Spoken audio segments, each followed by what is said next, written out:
Bom dia, boa tarde, boa noite.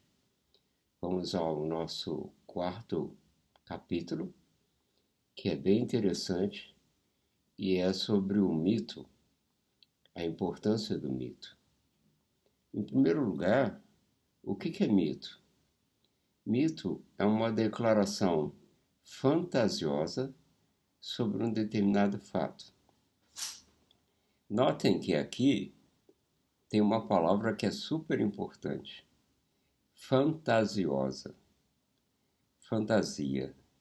De alguma forma, os sábios antigos chegaram à conclusão de que quando você tem uma apresentação de um fato de forma fantasiosa, ele se fixa muito melhor ao seu cérebro, à sua memória, do que simplesmente dizer de A mais B.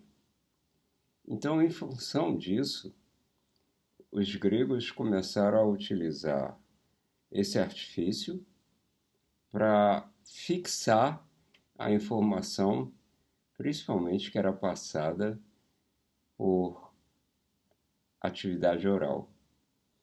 Eu vou contar para vocês primeiro um mito que eu criei, depois nós vamos ver o mito grego sobre a ursa maior, e aí vamos ver se a gente consegue pensar no mito para o Cruzeiro do Sul. O mito que eu criei tem a ver com as atividades de índiozinhos e o aprendizado. Eu fiquei responsável por apresentar a eles algumas informações aos curumis. E aí, todo mundo sentado aqui, por favor. Isso. Bom, eu queria falar para vocês que as maiores raízes de mandioca ficam perto da margem do rio. Tá certo? Todo mundo entendeu? Sim. Ok, vamos brincar. Aí começa aquela correria, as brincadeiras. No final do dia, pergunto onde estão as maiores raízes. Um deles responde: está na terra. Então deu para ver que não ficou quase nada. O que eu fiz? Eu criei um mito na forma de uma história. Então peço aos curumis para sentarem, que eu vou contar uma história. E digo que nesse rio, na margem, tem um monstro chamado Baru, que adora comer curumim. Portanto, se você consegue chegar na margem desse rio, cavar, pegar raízes grandes e trazer para a tribo, você vai ser considerado um herói. Você vai ser considerado um grande guerreiro. Qual das duas situações você acha que vai ficar mais na memória deles? Que as raízes grandes estão na beira do rio, ou que existe lá um monstro chamado Baru, que você tem que conseguir passar por ele para pegar raízes. É uma questão de fantasia, mas uma fantasia que acaba tendo, serve para uma coisa, né? Muito importante, que é matar a fome. No caso dos gregos, eu queria falar para vocês um mito que tem sobre a constelação da Ursa Maior e Ursa Menor. A constelação da Ursa Maior ela tem algumas características importantes. Primeiro, que ela aponta sempre para o norte geográfico. Segundo, ela não se põe o ano inteiro, ela chega até o horizonte e volta, o que é muito importante. Antigamente, se você estava perdido à noite e queria voltar para casa, você tinha que localizar onde estava a Ursa Maior, que marca um dos pontos cardeais. Mas como fazer para lembrar isso?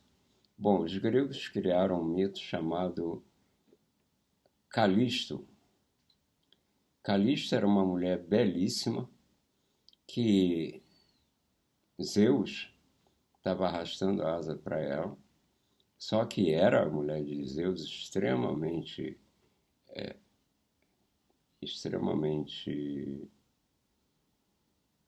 esqueci. Não gostou dessa possível relação ciumenta, agora eu lembrei, ciumenta.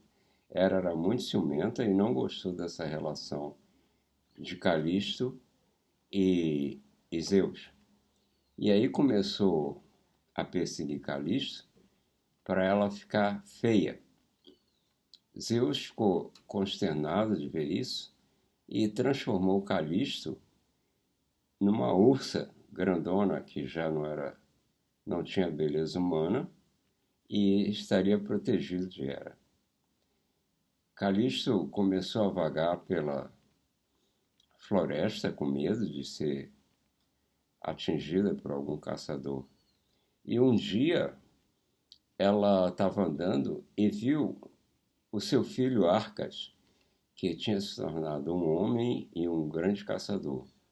Na hora ela saiu correndo em direção a ele para dar um abraço, só que Arcas considerou aquilo um ataque e jogou a lança em Calisto. Na hora que a lança estava para penetrar, novamente Zeus transforma Calisto na constelação de Ursa Maior e transforma Arcas na constelação de Ursa Menor. Então, se você lembra dessa história e lembra da posição da Ursa Maior, você não vai se perder. Aqui no Brasil, não sei se vocês sabem, a constelação do Cruzeiro do Sul, se você pegar o comprimento do eixo maior e trazer 5 vezes para baixo, você vai chegar exatamente no Polo Sul. Alguém se candidata aí a fazer um mito sobre o Cruzeiro do Sul? Se sim, me manda e a gente vai tentar incluir isso na próxima aula. Obrigado, um grande abraço e a gente se fala em seguida.